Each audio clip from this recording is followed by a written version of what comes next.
Greetings, Benjamin J. from Ben's Trains with another in the series. Well, this is a follow-up on those two Lionel engines, the 1120 and the 1655. Anyway, I just wanted to do a follow-up, the after effect of some basic cleaning on these engines. And so I scrubbed it with a brush, of course, and then brushed it with oil. And the oil has really penetrated this paint, and it really rejuvenates it, really brings it back to life. There's still a bit of extraneous oil on it that hasn't soaked in yet, but it will. Anyway, this is the 1655. You can see how bright and shiny it is, but it isn't oily, it isn't greasy feeling. And another day or so, and this will soak directly into that paint. You wipe off the excess, and you have basically a repainted engine. It's still going to have a lot of the dings and the dents, but it'll be black again instead of that oxide gray. Now this one, as you see, has damage right there. There's two ways to go about this. Try to repair it or break that one off to match it, which is very likely what I'm going to do. And this is pot metal, and it was dropped. And so since it's already stressed backwards, usually stressing it forward will snap it right off. And that's very likely what happened there. But other than that, that's the only real damage to it. They're both intact. They're both running really well. The 1120 is a bit noisy, and it has no headlight. And I did some research on this engine. It never did have a headlight. It was an unlighted engine, and there are no variations, which is why it has no lens. So I thought that was interesting. So it actually saved me tearing it apart again. This is the one this thing was just frozen absolutely solid. But in any case, they're up and running and beginning to look 1,000% better now. So they were definitely worth the 20 bucks. There's no doubt. The 1655, I'll take this one around, just runs absolutely superb. And these are heavy engines.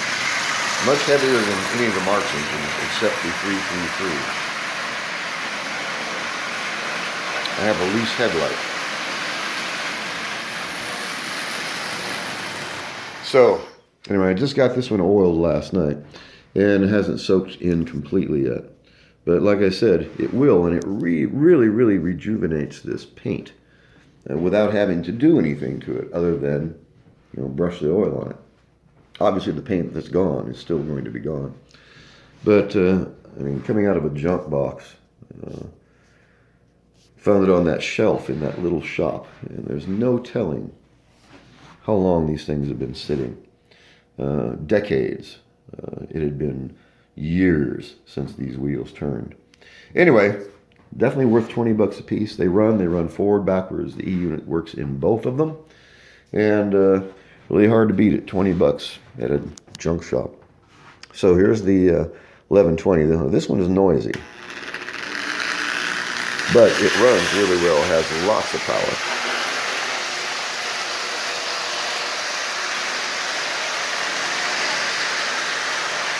See, it's pulling a lot of cars.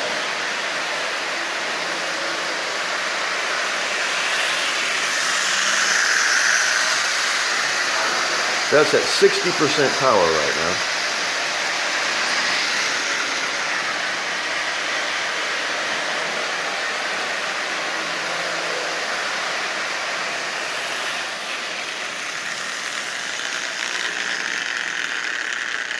So they run really well, both of them. And now that they're getting cleaned up, it doesn't look too bad, I don't think. And they're definitely worth 20 bucks. You went to a train show, I don't think you'd find one of these for 20 bucks. Anyway, that's one nice thing about eBay and junk stores, antique stores, little off-the-wall knick-knack shops. You never know what you're going to find. In this case, I found these and a 3000. I hadn't been run in years and years, and I got them for 20 bucks a piece. Really hard to beat that. So fairly nice locomotives, and they run absolutely perfectly. So I just wanted to do a follow-up so you can see that these are actually starting to clean up. I think they're going to look quite good. Yeah, they're still old and battered, but They're original and they're running. That is the neat thing about it. So as always, if you have any questions, feel free to drop me an email. BENZTRAINZ@gmail.com. And as always, thank you for watching.